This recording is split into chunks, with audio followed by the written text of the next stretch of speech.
Hello students, कैसे आप लोग।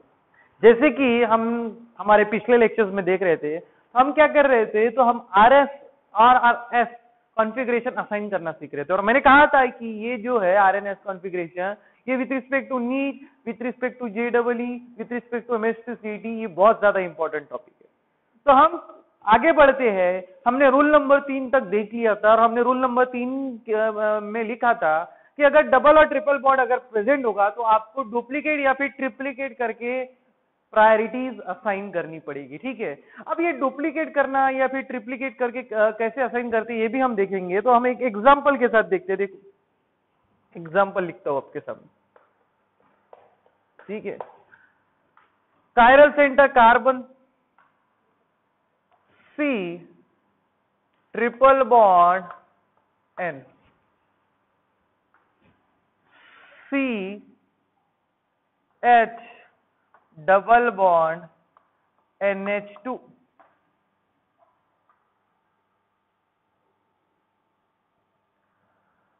I H। अब ये एक स्ट्रक्चर है और ये कायरल सेंटर है क्योंकि इसको 4 डिफरेंट ग्रुप अटैच है। ओके, अब देखो, अब हमारा रूल नंबर 1 कहता है कि प्रायोरिटीज असाइन करने के लिए जिसका एटॉमिक नंबर सबसे ज्यादा होगा उसको हाईएस्ट प्रायोरिटी दो। तो इसका मतलब आयोडीन को हाईएस्ट प्रायोरिटी जाएगी, तो आयोडीन का प्रायोरिटी हो गया फर्स्ट। ओके, अब हमको सेकंड प्रायोरिटी डिसाइड करनी है। तो सेकंड प्रायोरिटी देखो, कार्बन है, यहाँ भी कार्बन है, कंफ्यूजन है। फिर हम उसका नेक्स्ट आइटम देखते हैं, यहाँ पे कौन है, नाइट्रोजन, यहाँ पे भी कौन है, नाइट्रोजन और हाइड्रोजन। तो अभी क्या हो गया है कि नेक्स्ट एलिमेंट भी सेम हो गए हैं। अगर नेक्स्ट एलिमेंट अगर सेम होते हैं तो फिर हमको देखना पड़ेगा कि वह डबल या ट्रिपल बॉन्ड है। तो डबल और ट्रिपल बॉन्ड होंगे तो हमको उसको डुप्लीकेट या फिर ट्रिप्लीकेट करना पड़ेगा। लेकिन हमको एक बात तो फिक्स है कि हाइड्रोजन का एटॉमिक नंबर सबसे कम होता है तो उसकी प्रायोरिटी सबसे लोएस्ट रहेगी, तो उसको मैं 4 नंबर देता हूं। अब देखो, अब मैं स्ट्रक्चर को डुप्लीकेट करता हूं। देखो, सी सी, ओके, अब 3 डबल ट्रिपल बॉन्ड है, यानी एक कार्बन को कितने नाइट्रोजन ड्रॉ करने पड़ेंगे, तो 3 ड्रॉ करने पड़ेंगे क्योंकि दोनों के बीच में ट्रिपल बॉन्ड है। तो मैं देखो एक कार्बन को 3 नाइट्रोजन ड्रॉ करता हूं, एक जो ओरिजिनल है वो, और बाकी जो मैंने डुप्लीकेट करके रखे 1 और 2। ठीक है, अब देखो, अब हमको नाइट्रोजन को 3 कार्बन अटैच करने पड़ेंगे। एक तो ओरिजिनल अटैच ही है, बाकी मैं डुप्लीकेट कर देता हूं। और ये देखो, ट्रिप्लीकेट कर दिया मैंने, ट्रिप्लीकेट स्ट्रक्चर निकाल दिया। ठीक है, और हमारा जो आयोडीन है वो आयोडीन जैसे कि वैसा, और हमारा जो हाइड्रोजन है वो भी जैसे कि वैसा। ठीक है, अब देखो, अब CHNH2 है, अब डबल बॉन्ड प्रेजेंट है, इसको डुप्लीकेट करना पड़ेगा। तो मैं देखो इसका डुप्लीकेट स्ट्रक्चर निकालता हूं, CH। ओके, एक तो नाइट्रोजन उसको ऑलरेडी अटैच रहता है। ओके, दूसरा हमको उसको डुप्लीकेट करना पड़ेगा। देखो, डबल बॉन्ड है इसलिए एक कार्बन को कितने नाइट्रोजन, तो 2 नाइट्रोजन, ये देखो मैंने ड्रॉ कर दिया। और एक नाइट्रोजन को कितने कार्बन, 2 कार्बन, क्योंकि दोनों के बीच में भी कौन सा बॉन्ड है, डबल बॉन्ड। तो इसको कहा जाता है ट्रिप्लीकेशन और डुप्लीकेशन। अब देखो, अब हमको पता है आयोडीन को हाईएस्ट प्रायोरिटी 1, इसको लोएस्ट प्रायोरिटी, इसको हो गए 4। अब देखो इन दोनों में कंफ्यूजन था हमारा। तो देखो, कार्बन कार्बन कॉमन है तो ये कट हो जाता है। ठीक है, अब कार्बन के आगे का नेक्स्ट आइटम नाइट्रोजन है, यहाँ पे भी क्या है, नाइट्रोजन। ठीक है, यहाँ पे भी क्या है, नाइट्रोजन। यहाँ पे कितने नाइट्रोजन है, 2। यहाँ पे कितने नाइट्रोजन है, तो 3 नाइट्रोजन है। तो 3 नाइट्रोजन होने की वजह से इसको जाती है हाईएस्ट प्रायोरिटी यानी नंबर 2, और इसको जाते हैं लोएस्ट प्रायोरिटी, इसका मतलब है नंबर 3। तो देखो 1 2 3 ऐसी प्रायोरिटी जिनको असाइन की जाती है। या फिर मैं सिंपली एक नोट लिखवा देता हूं आपको, if elements next to chiral molecule is common, then triple bond has highest priority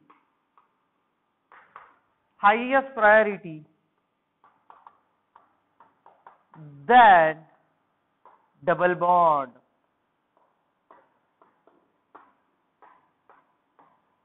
ठीक है।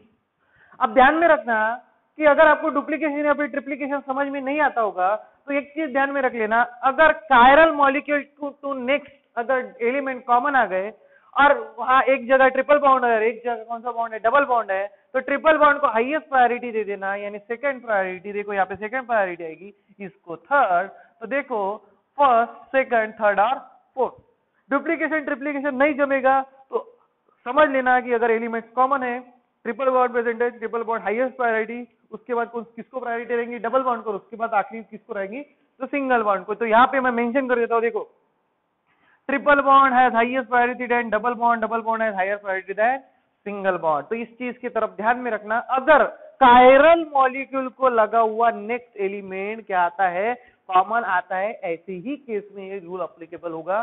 तो ये आप नोट डाउन कर लीजिए, इसको समझ लीजिए। अगर नहीं समझता होगा तो वीडियो को बार बार प्ले करके देखिए, लेकिन ये आपको आना चाहिए क्योंकि ये कॉम्पिटिटिव एग्जाम के हिसाब से बहुत ज्यादा इंपॉर्टेंट है। इसको नोट डाउन कर लीजिए।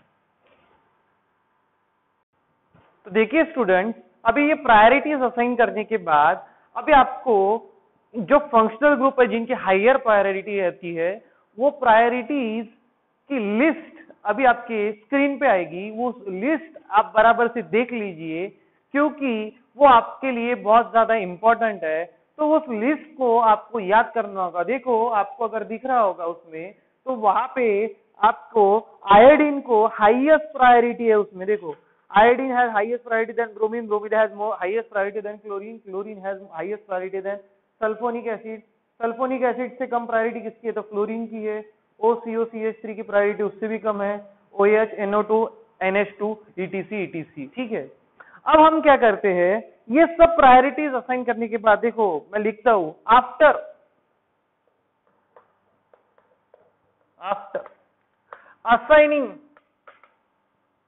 assigning priorities, after assigning priorities। अभी आपको क्या करना, जब आपने प्रायोरिटीज असाइन कर दी है, आफ्टर असाइनिंग प्रायोरिटीज आपको क्या करना है, यू हैव टू ऑब्जर्व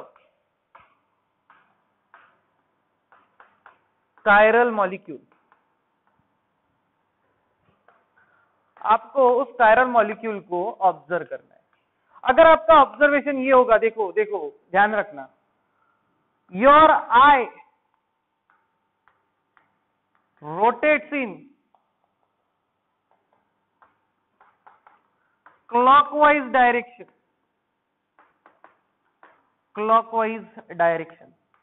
अगर आपका आई क्लॉकवाइज डायरेक्शन में रोटेट करता है, डायरेक्शन, तो उसको कहा जाता है आर कॉन्फ़िगरेशन। कौन सा कॉन्फ़िगरेशन, आर कॉन्फ़िगरेशन। देखो एक कायरल मॉलिक्यूल है, कोई भी मॉलिक्यूल होगा, कोई भी मॉलिक्यूल, ठीक है। मैं उसका नाम देता हूं ए, बी, सी और डी। अब इसको मैंने प्रायोरिटीज असाइन कर दी by using our rules 1, 2, 3, 4। Okay. अब देखो यहां पे अगर आपका आई कैसे रोटेट हो रहा है, देखो फर्स्ट, सेकंड, थर्ड, देखो घड़ी इस तरह रोटेट होती है, तो ऐसा रोटेट हो रहा है वो, इसका मतलब ये कौन सा कॉन्फ़िगरेशन है, तो आर कॉन्फ़िगरेशन। कौन सा कॉन्फ़िगरेशन, आर कॉन्फ़िगरेशन। ओके। या फिर उसको आर का मीनिंग होता है, आर मीन्स रेक्टस। आर का मीनिंग क्या होता है, तो रेक्टस होता है। क्या होता है, रेक्टस होता है। अब हम आगे देखते हैं कि ये जो कॉन्फ़िगरेशन है, अभी आपका आर कॉन्फ़िगरेशन बता रहा है, क्यों, तो क्योंकि आपका आई कैसे रोटेट हुआ, तो क्लॉकवाइज। लेकिन कंडीशन है, condition lowest priority group, lowest priority group must below the plane। देखो ये तभी वर्क होगा जब आपका आई क्लॉकवाइज रोटेट होगा और लोएस्ट प्रायोरिटी ग्रुप कहाँ पे होगा, तो ये डॉटेड लाइन पे होगा, या कहाँ पे होगा, तो बिलो द प्लेन। ये डॉटेड लाइन हम कैसे रिप्रेजेंट करते हैं, कौन से मॉलिक्यूल के लिए रिप्रेजेंट करते हैं, जो कहा होगा बिलो द प्लेन। अगर lowest priority group below the plane गया यानी पीछे गया तो ही उसको हम आर कॉन्फ़िगरेशन कहते हैं। अगर ऐसा नहीं होगा तो आर का एस होगा। देखो मैं एग्जांपल देता हूं आपको, carbon A B D C, ठीक है। अब ये एक मॉलिक्यूल है, अब मैंने अपनी प्रायोरिटीज रूल्स देख के इसको मैंने प्रायोरिटीज असाइन कर दी, इसको मैंने फर्स्ट नंबर दिया, इसको मैंने सेकंड नंबर दिया, इसको मैंने थर्ड नंबर दिया, और इसको मैंने कौन सा नंबर दिया, फोर्थ नंबर। ओके, अब आपको लोएस्ट प्रायोरिटी के ग्रुप को देखना नहीं है, आपको सिर्फ देखना है फर्स्ट सेकंड और थर्ड को। देखो मैं फर्स्ट सेकंड और थर्ड को देखूंगा, फर्स्ट सेकंड और थर्ड, इसको अभी देखना नहीं है, ठीक है। अब देखो आपका आई कैसे रोटेट हो गया, क्लॉकवाइज रोटेट हो गया, लेकिन लेकिन लेकिन जो लोएस्ट प्रायोरिटी का ग्रुप है वो अबव द प्लेन है, बिलो द प्लेन नहीं है।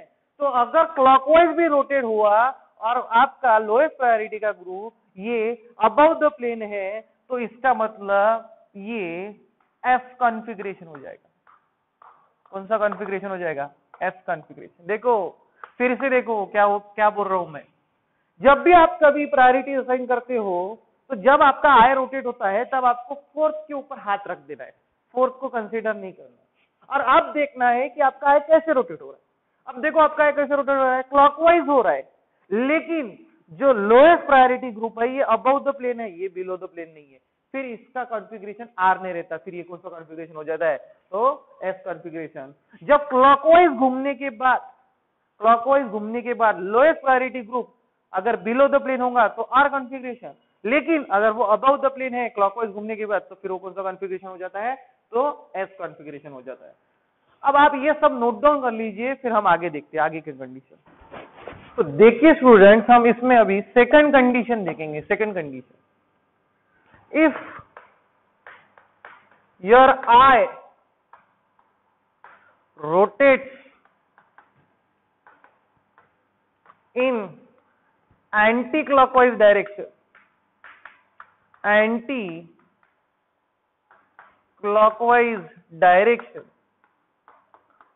लेकिन कंडीशन मेंशन नहीं चाहिए, लोएस्ट प्रायोरिटी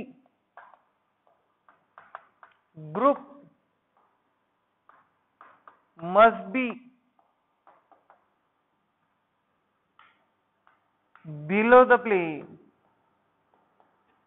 वो कहा होना चाहिए, तो बिलो द प्लेन होना चाहिए, ये कंडीशन। देखो एग्जांपल लेते, सी ए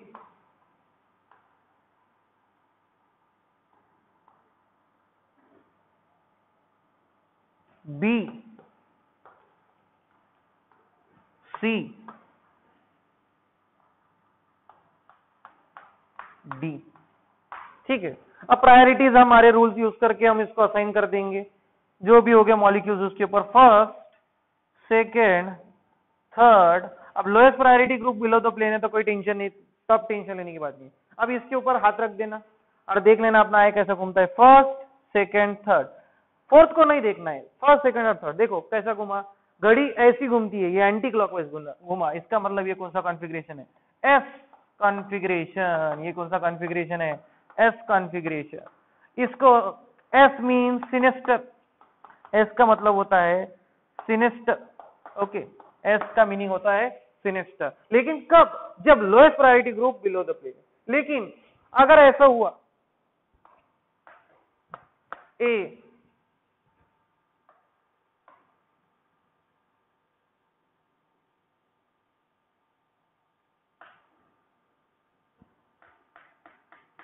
बी डी और सी, ठीक है। अब हमारे रूल्स यूज करके हम इसको प्रायोरिटीज असाइन कर देंगे। देखो इसको मैं फर्स्ट सेकंड थर्ड और फोर्थ बोलता हूँ। अब हमको फोर्थ जो लोएस्ट प्रायोरिटी वाला है उसके ऊपर हाथ रखना है और देखना है। देखो कैसे घूम रहा है, देखो उल्टा घूम रहा है, घड़ी हमारी ऐसी घूमती है, ये उल्टा घूम रहा है। उल्टा घूम रहा है मीन्स एंटी क्लॉकवाइज। लेकिन लेकिन लोएस्ट प्रायोरिटी ग्रुप ये अबव द प्लेन है, आपकी तरफ आ रहा है, तो ये होना चाहिए ये, लेकिन ये एस नहीं होता, फिर ये कौन सा कॉन्फ़िगरेशन होता है, तो आर कॉन्फ़िगरेशन होता है। कौन सा कॉन्फ़िगरेशन होता है? तो आर कॉन्फ़िगरेशन होता है। तो इसे कहते हैं हम assigning R and S configuration. इस तरह से आर एंड एस कॉन्फ़िगरेशन करते हैं। तो अब हम इसके लाइव एग्जांपल लेंगे जो हमको आते हैं। तब तक आप क्या कीजिए, इसे नोट डाउन कर लीजिए, फिर हम आगे देखते हैं। तो देखिए स्टूडेंट, अब हम 4 एग्जांपल लेते हैं और इस एग्जांपल से हमारा आरएस नॉर्मिंग कॉन्फ़िगरेशन हमको अभी कंफर्म हो जाएगा। मेरा फेवरेट एग्जांपल देखिए। अब देखो, ये कायरल कार्बन है। ओके, रूल नंबर 1 कहता है कि हाईएस्ट प्रायोरिटी उसको दो जिसका एटॉमिक नंबर ज्यादा है। आयोडीन का एटॉमिक नंबर सबसे ज्यादा है, इसको दिया मैंने 1। ब्रोमीन का उससे कम है, इसको मैंने दिया 2। क्लोरीन का उससे भी कम है, इसको दिया मैंने 3। और हाइड्रोजन का सबसे लोएस्ट है, तो ये हो गया 4। अब हमको अभी फोर्थ के बारे में नहीं सोचते। अभी देखो आपकी आय कैसे घूम रही है, फर्स्ट, सेकंड और थर्ड। फर्स्ट, सेकंड और थर्ड देखो इस तरह से क्या घूमता है, तो क्लॉक घूमती है यानी क्लॉकवाइज है। और ऊपर से लोएस्ट प्रायोरिटी का ग्रुप बिलो द प्लेन है, डॉटेड लाइन पे है। इसका मतलब इसका कॉन्फ़िगरेशन कौन सा हो गया? तो आर कॉन्फ़िगरेशन। ये कौन सा कॉन्फ़िगरेशन हो गया है? R configuration. ओके, अब दूसरा देखते हैं। अभी आयोडीन, ब्रोमीन, हाइड्रोजन, क्लोरीन। अब हमको पता है आयोडीन का एटॉमिक नंबर ज्यादा, इसको दिया मैंने फर्स्ट। ब्रोमीन को दिया मैंने सेकंड। क्लोरीन को दिया मैंने थर्ड। हाइड्रोजन को दिया मैंने फोर्थ। ठीक है, अभी हमको फोर्थ के बारे में सोचना है क्या? तो नहीं, हम पहले सोचेंगे फर्स्ट, सेकंड, थर्ड। देखो फर्स्ट, सेकंड और थर्ड। देखो फिर से आए कैसे घूमी, क्लॉकवाइज। आर होना चाहिए, लेकिन लोएस्ट प्रायोरिटी का ग्रुप अबव द प्लेन हो गया। तो ये कौन सा कॉन्फ़िगरेशन हो गया? S configuration. कौन सा कॉन्फ़िगरेशन हो गया? S configuration. ओके, नेक्स्ट देखते हैं। नेक्स्ट ओके, अब देखो हमको पता है आयोडीन को फर्स्ट प्रायोरिटी है, एटॉमिक नंबर है ज्यादा। उससे कम किसका है? तो ब्रोमीन का। उससे कम किसका है? तो क्लोरीन का, सबसे 4। अब देखो, अभी हमको फोर्थ के बारे में नहीं सोचना है। देखो मेरी आय कैसे घूम रही है, एंटी क्लॉकवाइज। और लोएस्ट प्रायोरिटी का ग्रुप का है तो पीछे है, तो इसका मतलब ये कौन सा कॉन्फ़िगरेशन हो गया? तो एस कॉन्फ़िगरेशन हो गया। ये कौन सा कॉन्फ़िगरेशन हो गया? तो एस कॉन्फ़िगरेशन हो गया। ठीक है, अब नेक्स्ट देखते हैं। नेक्स्ट, ठीक है, वैसे ही हमारा रूल, आयोडीन को फर्स्ट प्रायोरिटी है, एटॉमिक नंबर इसका ज्यादा। उससे कम किसका? ब्रोमीन का। उससे कम किसका? तो क्लोरीन का। हाइड्रोजन का चौथा। अभी चौथे के बारे में नहीं सोचना, लोएस्ट प्रायोरिटी के बारे में। अभी देखो आय कैसे घूम रही है आपकी, एंटी क्लॉकवाइज। लेकिन हाई लोएस्ट प्रायोरिटी का ग्रुप अबव द प्लेन आ गया। इसका मतलब ये कौन सा कॉन्फ़िगरेशन है? तो आर कॉन्फ़िगरेशन। तो देखिए लेक्चर में हमने क्या सीखा। सिंपल कंसेप्ट ध्यान में रखना कि अगर आपने प्रायोरिटीज असाइन करने के बाद हमको हमारा आय कैसे रोटेट होता है इसकी तरफ देखना है। आय कैसे रोटेट है इसकी तरफ देखना होगा, तो हमको लोएस्ट प्रायोरिटी के ग्रुप को पहले ढक देना है और देखना है कि हमारी आय कैसे रोटेट हो रही है। अगर आय क्लॉकवाइज रोटेट होती है तो R configuration, anti clockwise rotate होती है तो एस कॉन्फ़िगरेशन। लेकिन अगर आपका जो लोएस्ट प्रायोरिटी का ग्रुप है वो अबव द प्लेन आ गया, तो ठीक उल्टा होता है। तब क्या होता है, जब क्लॉकवाइज घूमता है और लोएस्ट प्रायोरिटी का ग्रुप अबव द प्लेन है तो आर का हो जाता है एस। और जब आपके आंख एंटी क्लॉकवाइज घूमती है लेकिन लोएस्ट प्रायोरिटी का ग्रुप अबव होता है तो एस का क्या हो जाता है? तो आर। तो ये एग्जांपल ध्यान में रखना कि देखो यहाँ घूम तो क्लॉकवाइज रहा है लेकिन lowest priority above the plane हो गया, तो आर का यहाँ पे क्या हो गया? S configuration. ठीक है, वैसे ही यहाँ देखो हमारी आंख कैसे घूम रही थी, एंटी क्लॉकवाइज, लेकिन lowest priority group above the plane आ गया, तो इसको कौन सा कॉन्फ़िगरेशन बोलेंगे? आर कॉन्फ़िगरेशन बोलेंगे। ठीक है, तो हम हमारे अगले लेक्चर में इससे रिलेटेड प्रॉब्लम्स लेंगे और फिशर प्रोजेक्शन फॉर्मूला में भी हम आरएस कॉन्फ़िगरेशन असाइन करना सीख लेंगे, क्योंकि आपको बायोमॉलिक्यूल्स नाम के चैप्टर में इससे रिलेटेड एग्जांपल है और ये एमएससीटी, नीट और जेडब्ल्यू के हिसाब से बहुत ज्यादा इंपॉर्टेंट है। तो इसको पहले नोट डाउन कर लीजिए। मिलते हैं अगले लेक्चर।